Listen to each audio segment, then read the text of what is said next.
ମୁଁ ଇଞ୍ଜିନିୟର ଜଗନ୍ନାଥ ପାଢୀ ଓଡ଼ିଶା ବ୍ରାହ୍ମଣ ମହାସଂଘର ସାଧାରଣ ସମ୍ପାଦକ। ଆମର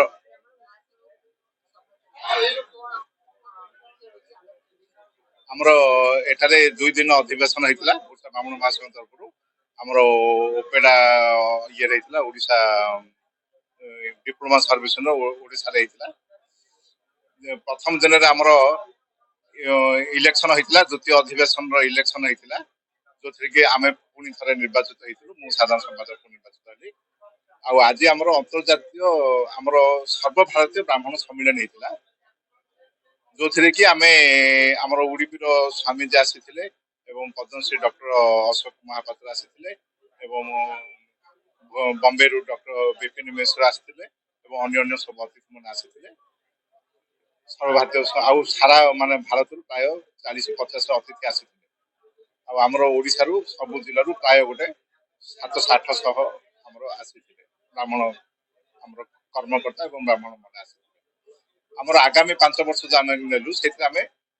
ସରକାରକୁ ଆମେ ଅନ୍ୟ ରାଜ୍ୟ ପରି ଓଡ଼ିଶାରେ ମଧ୍ୟ ଗୋଟେ କଲ୍ୟାଣ ନିଗମ ସ୍ଥାପନ କରିବା ପାଇଁ ଆମେ ଦାବି ଉପସ୍ଥାପନ କରିବୁ। ଆଉ ସେଟାକୁ ସରକାର ପାଖରେ କରିବା ପାଇଁ ଆମେ ମାନେ ସରକାରଙ୍କୁ ଅନୁରୋଧ କରିବୁ। ଯଦି ଅନୁରୋଧ ରକ୍ଷା ନ କରିବେ ଆମେ ସେଥିପାଇଁ ଦାବି ବି କରିବୁ। ସେଥିପାଇଁ ଆମେ ଏଠାରେ ଗୋଟେ 10,000 ବ୍ରାହ୍ମଣର ଗୋଟେ ସମ୍ମିଳନୀ ଆମର ଆଗାମୀ ଇଏରେ କରାହବ। ପୁଣି ସବୁ ଜିଲ୍ଲାରେ ଗୋଟେ ଗୋଟେ କର୍ମକାଣ୍ଡ ବିଦ୍ୟାଳୟ ଖୋଲାଯାଉ, ଯୋଉଥିରେ କି ଗରିବ ବ୍ରାହ୍ମଣ ମାନେ ଉପକୃତ ହେବେ, ତାଙ୍କେ ନିଜ ଉପକାର ମାନେ ରୋଜଗାରକ୍ଷମ ହେବେ ଆଉ ଠିକ ମାନେ ଭାବେ ପୁରୋହିତ କାର୍ଯ୍ୟ ବି ସମ୍ପାଦନ କରିବେ। ଆଉ ସବୁ ଜିଲ୍ଲାରେ ଗୋଟେ ଗୋଟେ ଗୌଶାଳା ବି ଖୋଲାଯାଉ। ଆଉ ଆଗାମୀ 5 ବର୍ଷରେ ଆମର ଓଡ଼ିଶାରେ ଥିବା 87 ଲକ୍ଷ ବ୍ରାହ୍ମଣ ମଧ୍ୟରୁ 1 ଲକ୍ଷ ବ୍ରାହ୍ମଣଙ୍କୁ ଆମେ ଆଜୀବନ ସଦସ୍ୟ କରିବୁ। ଆଉ ଲକ୍ଷେ ବ୍ରାହ୍ମଣଙ୍କୁ ଆମେ 100 ଟଙ୍କା ନେଇକି ଗୋଟେ କର୍ପୋରେସନ ଫଣ୍ଡ ତିଆରି କରିବୁ 1 କୋଟି ଟଙ୍କାରେ, ଯୋଉଥିରେ କି ଆମେ ସେଇଥିରେ ବିଭିନ୍ନ ଆଗାମୀ 5 ବର୍ଷର କାର୍ଯ୍ୟ ପ୍ରଥା କରିବୁ। ଆଉ ଗରିବ ବ୍ରାହ୍ମଣ ମାନଙ୍କୁ ମଧ୍ୟ କିଛି କିଛି ସାହାଯ୍ୟ ସହାନୁଭୂତି କରାହବ। ଏଇ ସବୁ କାର୍ଯ୍ୟକ୍ରମ ଆଗକୁ ଆମେ ନେଇଛୁ। ଆଉ ପ୍ରତି ଜିଲ୍ଲାରେ ପଶୁରାମ ବାହିନୀ, ଶକ୍ତି ବାହିନୀ ବି ଗଠନ କରାଯିବ। ଏଇ ସବୁ କାର୍ଯ୍ୟକ୍ରମ ଆମେ ଆଗାମୀ 5 ବର୍ଷ ନେଇଛୁ। जय ब्राह्मण समाज, मु पंडित श्री प्रशांत प्रहरा। वर्तमान मु पूजापाठ.com संस्थार गोटे ऑनलाइन सृष्टि करुची जे आम ब्राह्मण समाज किपरि भाबरे प्रथम रे तांकर जो व्यवसायिक कर्मकांड अछि ताकु सुचारू रूपरे केमिति सुचारू रूपरे ने तांकर समस्त कर्मकांड को जजमान पाखरे रखी से निजे तांको जजमान कोटू प्रशंसा एवं सम्मान पाइकिरी से गोटे उत्तम पुरोहितर परिचय नेबे। सेइथिपाई कि मु चेष्टा चलैछि। आपण माने भाबुथिबे जे ब्राह्मण माने वर्तमान एते चुप रहिचंती काहे कि एते दुर्बल काहे। तार कारण होछि जेतेबेले आपण देखंतु 1947 मसिया रे जेतेबेले भारत स्वाधीन हला, जेतेबेले आपनको ब्राह्मण माने जोटे के ब्राह्मण समाज ब्राह्मण माने मध्य स्वाधीनता ये रही। मोर जेजे बापा जी थिले सी होचंती चौधरी चैतन्य प्रहराज। सी लवण सत्याग्रह रे अंशग्रहण करथिले। से ब्राह्मण किंतु से जेतले लवण सत्याग्रह रे अंशग्रहण करथिले, सी तांकर पूजा पाठर कोनोसी कर्मकांड शिष्यत्व करि पारिले नाही, जहा फल के से समाज सहित जड़ित होइके समाज रो काम करिया, समाज रो सेवा करिया को चाहिए। एई प्रकार भाबरे ब्राह्मण मध्य जो समाज सेवा रे नियोजित हैला एवं समाज रो समाज पाई कि जो चिंताधारा कला जे समाज रो उन्नति एवं देशर उन्नति एवं अन्य समस्त उन्नति चिंता कला, किंतु ब्राह्मण माने निजे चिंता कले निजे आमर वंशजर केमिति उन्नति हेबो, आम पूजा पाठ धर्म रो केमिति आगो को रहिबो एवं ए कली जुग रे जो पूजा पाठ चलीची से ए कली जुगर प्रथा पूजा पाठ को केमिति सुचारू रूप से संपादित करिवो, से बाबते आम ब्राह्मण भाईना माने शिष्य बा आम ब्राह्मण तैयारी करि पारु ना, जहा फल रे कि समाज हमको आंगुठी उठाउची। केवल एथि में आंगुठी उठाउची जे आमे ब्राह्मण को तैयारी करिबा असक्षम होइछु। आज्ञा मु केवल गोटे चिंता रे रहिछि, मु ब्राह्मण पिला को केमति ब्राह्मण तैयारी करि पाठ भी पढ़िबे एवं ब्राह्मण विद्या भी पढ़िबे एवं जजमान को मध्य उचित सेवा देबे। एथि पई कि मु चिंतारत हे कि ए गोटे नुवा अनुष्ठान रे गढ़िया पई कि चाहूची। आ गोटे जिनस होछि आपण माने कहते ब्राह्मण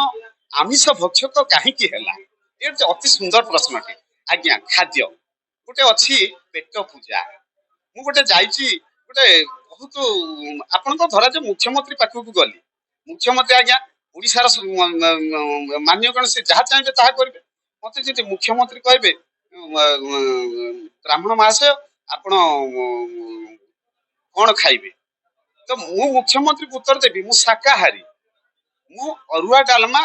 बिना पियाज रसुण खाद्य खाइबे जदि मुख्यमंत्री मत देखई देबे सेठी पेंडाल अच्छे सेठी जातु सेठी खाइबे मु से जगह कौन करी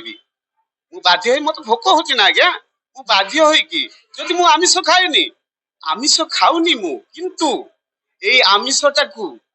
जो जी बढ़ा जाउची बा जोटी परसणा जाउची से जगह लागिची ना एणु करी माटी तो माटी आपण जेते सीमेंट करंतु जेते आपण ग्रानाइट पकांतु माटी तो माटी आज्ञा माटी केबे भी ग्रानाइट को ये करबो किंतु ग्रानाइट रहबो माटी तळे किंतु माटी रहबोनी ग्रानाइट ऊपर सेही भलिया आमिष आमिष बाटे रे रहुची आमिष पदार्थ जे जगह तैयारी करा जाउची से तैयारी सका से ब्राह्मण जो ग्रहण करूची जो खाद्यटा को बाहर जाईकरी ताकू आम समाज हमको कहूची जे ब्राह्मण आमिष भक्षण करूची एटा ठीक नुहे आज्ञा एटा संपूर्ण भूल आपण केबे भी ब्राह्मण समाज रो ब्राह्मण मान को जो निमंत्रण करूचंती आपण केबे आमिष आनिकरी देउचंती कि मो समाज को मो ए संसार को मो बर्तमान प्रश्न करूची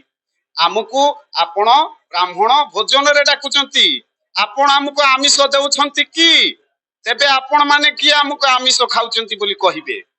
सेटा भी आपण बुझिबा दरकार जेहेतु समाज हमको जो प्रकार गढुची आमे समाज को सेही भलिया गढीकरी आमे आगु जाउछु ब्राह्मण एथि पे चुप ना ब्राह्मण को वर्तमान ब्राह्मण रो जो इंटरनेट सेवा गुडा को रहउची बा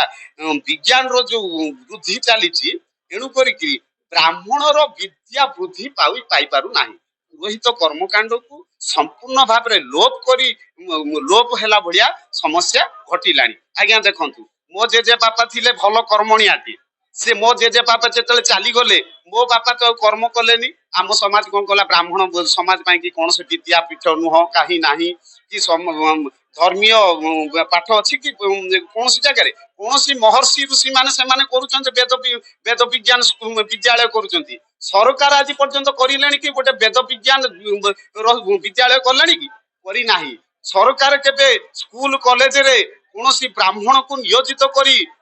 धर्मीय पाठ पढ़ेबा पई के चेष्टा कलानी कि भागवत पाठ पढ़िया के चेष्टा कलानी कि एवं एई उत्कलीय रीति कांति केवल ब्राह्मण ही जाने अन्य केही भी विशेष जानती नहीं काई अन्य माने सब भविष्य पीढ़ी को उच्च करिया पई कि पांच ताला कोठारू उठिकरी आकाश को अनेबा पई कि तांको चिंताधारा रहिला किंतु ब्राह्मण सब बळे तळे रही समस्त को देखैकरी हाथ देखैला जे समस्त उच्च को जाओ आमे नीचे रे रही एई भाबरे ब्राह्मण वर्तमान जीवन यापन चली एबे आमे संकल्प नौचु आमे शपथ भी नौचु मो प्रशांत प्रहराज आपण मान को संकल्प नहीं कहूची मु ब्राह्मण तैयारी करबा को जो प्रचेष्टा बा चेष्टा करूची एथिरे मु मो आत्मा कहूची निश्चय सफल हेबी एवं ब्राह्मण भाईना मान को सृष्टि करी ए पुरोहित कर्मकांड एवं चतुर्वेद चारि वेद को तांको मुखरे गान करी मु गोटे नुआ इतिहास सृष्टि करिया पे चाहूची जय जगन्नाथ।